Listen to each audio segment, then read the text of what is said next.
Mungu aliyekufinyanga wewe kwa mikono yake ndiye Mungu aliyemfinyanga Lucifer au Shetani kama ulivyofanywa wewe. Habari njema sana ni kwamba huyu Mungu ambaye alimuumba Lucifer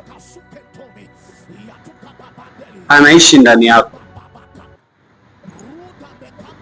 anakaa ndani yako.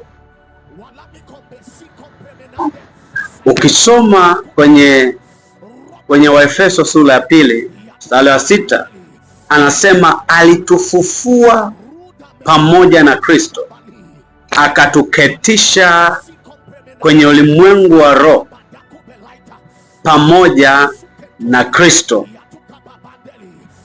Lucifer hajaketishwa na Kristo, wewe umeketishwa na Kristo. Ukiendelea kusoma pale chini utaona namna anasema kwamba tumeunganika na Kristo, tumekuwa kitu kimoja.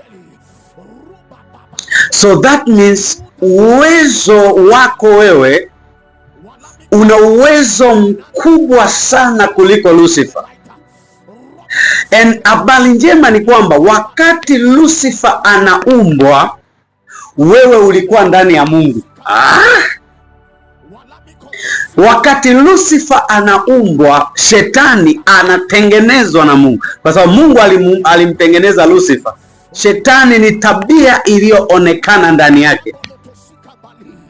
Wakati anatengenezwa, anaumbwa Lucifer kama kerubi afunikaye, wewe ulikuwa ndani ya Mungu.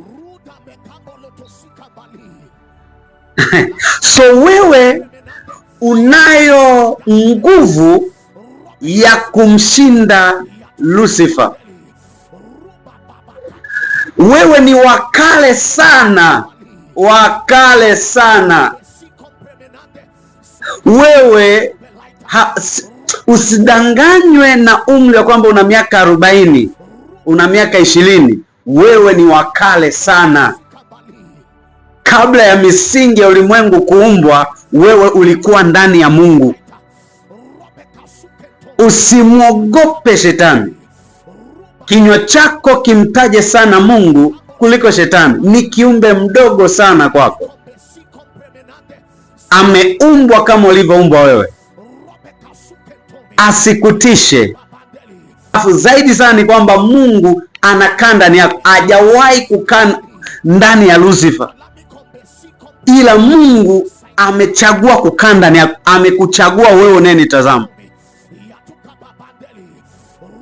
Unayo nguvu, usiogope. Ndo maana akitaka kuja kukushambulia anaachilia hofu ndani yako, kwa sababu ndio silaha yake. Wewe una nguvu kuliko Lucifer. Mungu akubariki. Jitambue kuanzia sasa kwamba Mungu anakaa ndani yako na wewe na Kristo ni kitu kimoja.